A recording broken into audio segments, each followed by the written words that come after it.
O diventerò come Chateaubriand o niente, avrebbe dichiarato il giovane Ugo all'età di 14 anni, quando non era ancora Victor Hugo.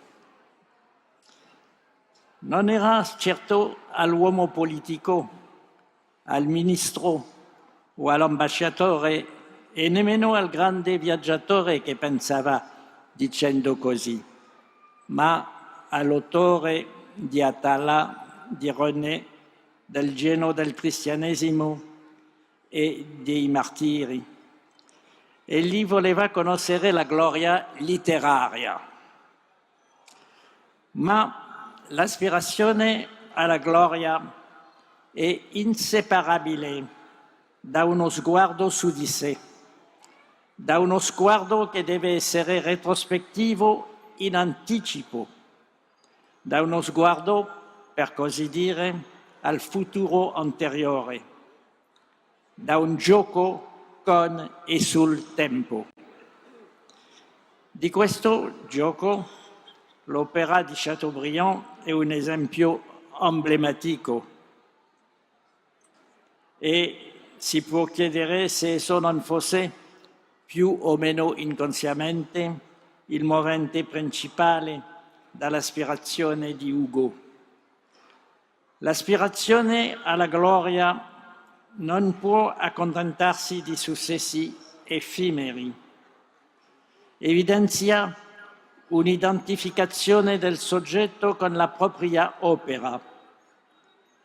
Se ne avverte urgentemente il bisogno, chi non è scrittore per vocazione prende in mano la penna con l'obiettivo di sottolineare che la sua vita possiede tutte le qualità proprie di un'opera. Il Re Sole non aveva bisogno di scrivere di suo pugno. Le dinastie reali hanno i loro cronisti ed entrano da sole a far parte della storia. La rivoluzione francese invece ha generato un nuovo tipo di eroe romantico. Napoleone Bonaparte, che dopo aver fatto la storia l'ha voluta mettere per iscritto.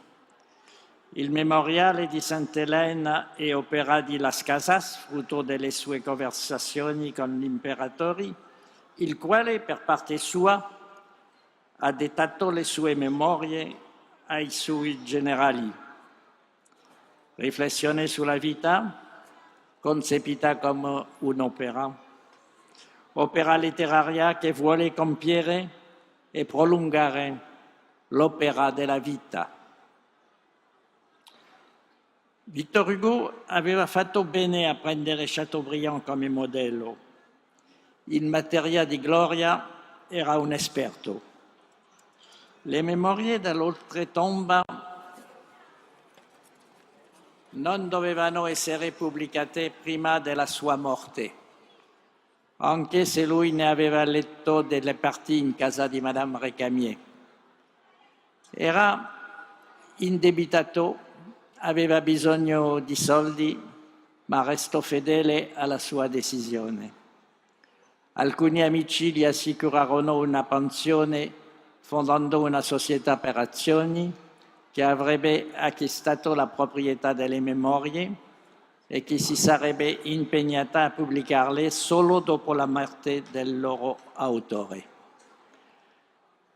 A che scopo tutto questo? Forse per una forma di riservatezza o invece più propriamente per il desiderio di sopravvivere alla morte, di ottenere l'immortalità della gloria. La morte è l'ombra che la gloria porta con sé. Bisogna morire per raggiungere l'immortalità. Appartengo a una generazione per la quale l'insegnamento della letteratura a scuola avveniva tenendo conto della cronologia e partiva dai secoli più remoti. Il XI secolo veniva affrontato in quarta, il XVII in terza, l'Ottocento in seconda e il Novecento in prima. I manuali di letteratura, ad esempio il Castex-sur-Aire o la Gare des Michards in Francia, contenevano dei cospicui estratti antologici e costituivano in qualche modo il receptacolo ufficiale dei valori letterari che la storia ha fatto diventare canonici. L'ordine cronologico rispettato da questi manuali dimostrava che l'ideale perseguito dagli autori più recenti era soltanto quello di entrare a far parte della schiera dei classici. Anche se la trattazione riservata agli uni o agli altri poteva avere dimensioni diverse, i grandi scrittori infatti avevano diritto a un intero capitolo, mentre che gli altri venivano soltanto menzionati, il solo fatto di comparire nel repertorio ai nostri occhi di adolescenti era motivo di gloria, che alimentava i sogni di quanti tra noi erano più fantasiosi e più portati verso la letteratura. In tal modo siamo stati educati a considerare la morte come un compimento o come una rinascita, poiché sappiamo anche che alcuni autori, sconosciuti da vivi, sono riusciti a ottenere la gloria soltanto da morti. Sotto questo profilo, la gloria letteraria non si distingue da altri tipi di gloria. Politica o militare, la gloria si misura solo grazie allo sguardo dei posteri. Fragile ponte fatto di parole e di immagini che collega un morto a coloro che non sono ancora nati. In questo senso vi è in essa qualcosa di eroico. Bisogna crederci. Non è mai assicurata una volta per tutte. La celebrità può essere l'anticamera della gloria, ma può anche svanire e non lasciare alcuna traccia se colui o colei che l'avevano conosciuta vengono meno. O peggio ancora, può dissolversi progressivamente, mano a mano che scompaiono coloro che l'avevano resa possibile con la loro attenzione e la loro stima. La relazione tra celebranti e celebrati è soggetta allo scorrere del tempo. A volte siamo testimoni dell'incertezza che segna i destini di alcuna personalità, la cui esistenza rimane sospesa tra celebrità e gloria. All'epoca della liberazione di Parigi, De Gaulle aveva ragione di credere che stava vivendo un momento di gloria destinato a lasciare un segno nella storia. La marcia sulla viale dei Campi Elisi, l'arrivo a Notre-Dame furono incontestabilmente dei momenti storici, ossia momenti che trascendono la storia. Ma passati questi momenti, tuttavia, si ritorna per forza alle vicissitudini della storia reale e nel caso specifico De Gaulle si è dovuto accontentare di rimanere una celebrità. La lenta aspirazione alla gloria non può concretizzarsi senza la scrittura. De Gaulle era un fedele lettore di Chateaubriand, al cui stile si è ispirato, e senza la solitudine. In definitiva, senza lo sforzo di costruire un personaggio o, in termini più nobili, un destino. La gloria deve essere ricercata, è un progetto che paradossalmente giunge a realizzarsi solo dopo la morte di chi lo ha concepito e si è identificato con esso. Essa implica anche una connivenza con la storia, a metà strada tra il reale e l'immaginario. Associamo istintivamente alcuni nomi con il concetto di gloria, altri no. Avremo qualche difficoltà a sostenere che dei teorici come Freud o Marx abbiano potuto aspirare alla gloria. Per loro essa costituiva piuttosto un oggetto di analisi. Dal canto loro, i grandi scienziati sono talmente consapevoli dell'estensione infinita dei loro campi di indagine che non riescono ad aspirare alla gloria senza relativizzare questo ideale. Gli uni e gli altri aspirano senz'altro al riconoscimento dei loro lavori e del loro ruolo, ma il termine gloria non appare come il più indicato per caratterizzare questa loro aspirazione. Hanno bisogno che altri proseguano il loro cammino, che si spengano più lontano di loro e, se necessario, che intraprendano altre strade. Intellettuali e scienziati sono talmente consapevoli che il loro sforzo si iscrive nell'ambito di un'impresa collettiva. Sì. Aspetto che la gloria si calma.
in un concerto.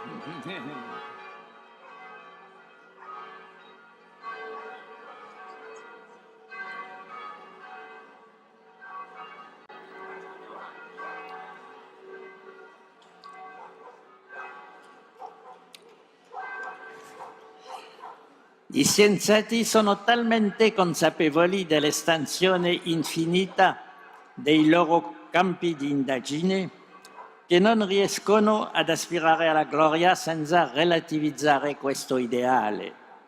Gli uni e gli altri aspirano senz'altro al riconoscimento dei loro lavori, del loro ruolo, ma il termine gloria non appare con il più indicato per caratterizzare questa loro aspirazione.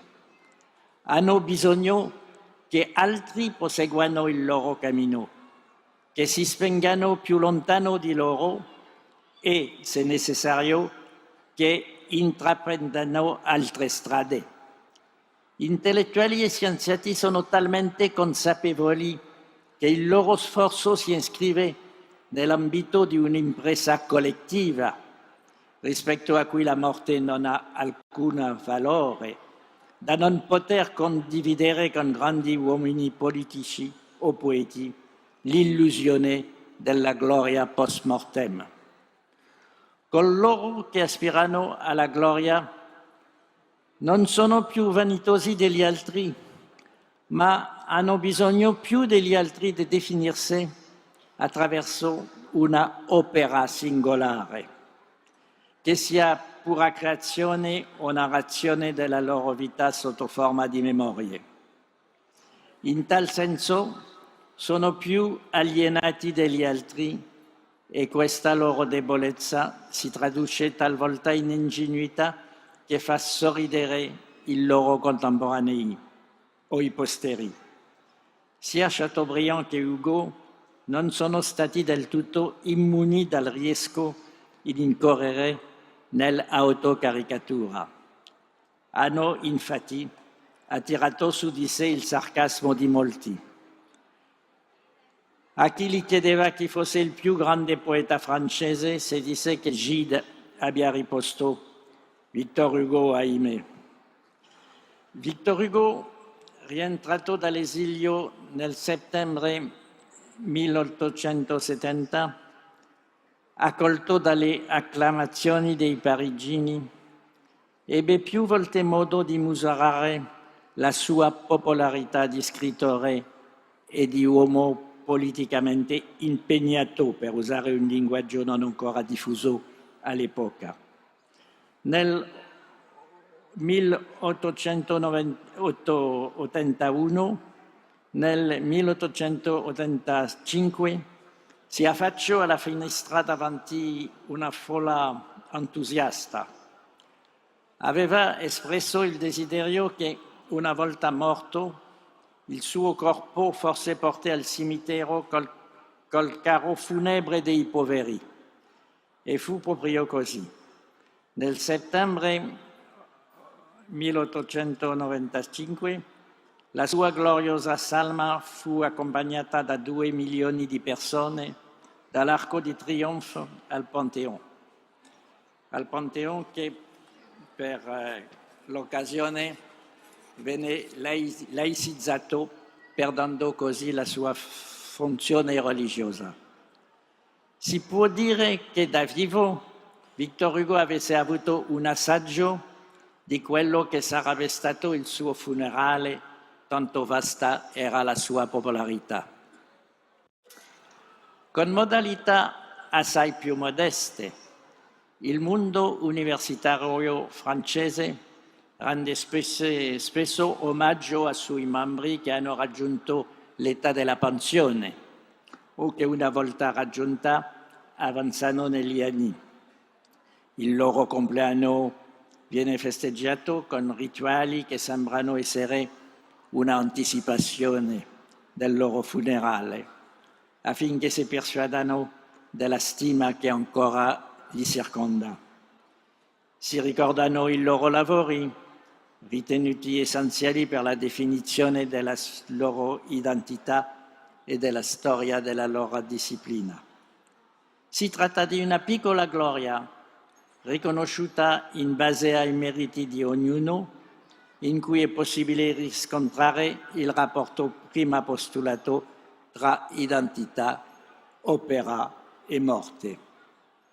Solo la storia sarà in grado di dire, caso per caso, se tale rapporto era giustificato oppure no. La dialettica o la retorica che abbiamo cercato di descrivere hanno ancora un senso oggi? Nell'odierno mondo globalizzato assistiamo talvolta con stupore a un duplice spettacolo. Da una parte le immagini del mondo della comunicazione e del consumo propongono al nostro sguardo, inizialmente sorpreso ma ben presto complice, l'elenco degli eventi che contano e di coloro che hanno titolo a esserne parte attiva, politici, artisti, finanzieri, uomini d'affari, ovvero lo che chiamiamo people. Dall'altra, le stesse immagini ci mettono davanti agli occhi la miseria, la violenza e la follia del mondo. Esse però, quanti le sanno decifrare, suggeriscono anche che sono spesso le stesse persone, lo stesso denaro e gli stessi centri di potere a causare questa demenziale schizofrenia. In questo mondo della comunicazione e del consumo, a volte si sente dire che ognuno ha diritto al suo quarto d'ora di celebrità. I giochi televisivi consentono a qualche dilettante di passare dall'altra parte dello schermo e di farsi riconoscere da coloro che li conoscono già o da quelli che li vedono per la prima volta. I presentatori televisivi invece sono riconosciuti da molti telespettatori che hanno così l'illusione di conoscerli da sempre. Lo stadio dello schermo oggi aggiunge allo stadio dello specchio la presenza dello sguardo dell'altro, presenza che rafforza la certezza di esistere. Il rafforzamento della propria consapevolezza di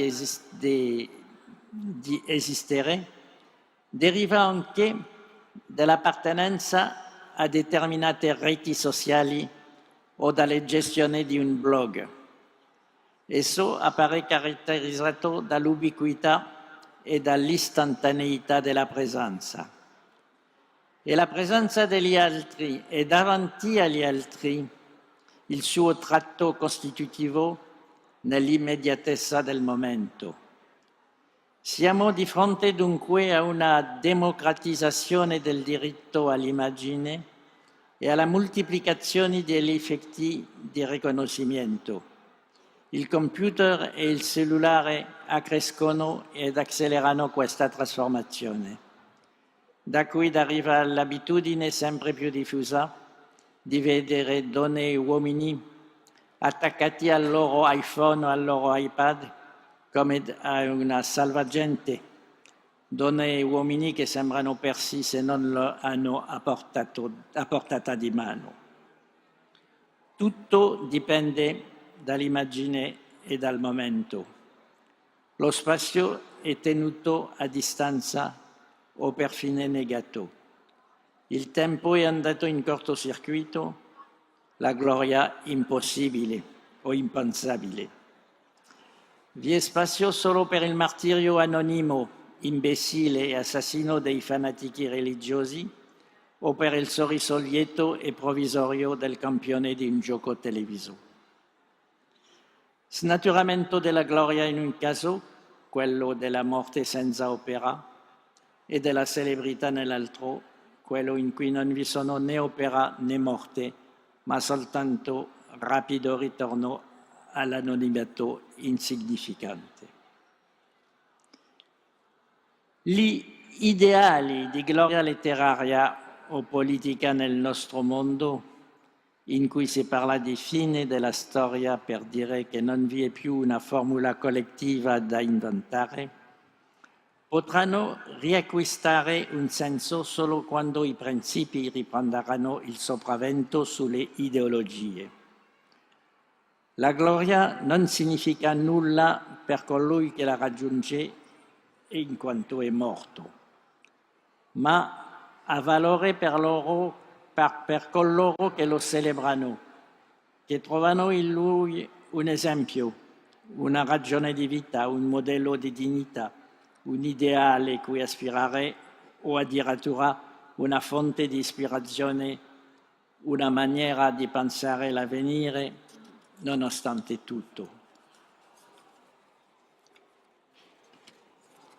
Vi sono inoltre delle forme segrete o discrete di gloria, più esattamente delle forme di lealtà che sopravvivono senza clamori nel cuore di coloro che servono il ricordo, di coloro che ricordano.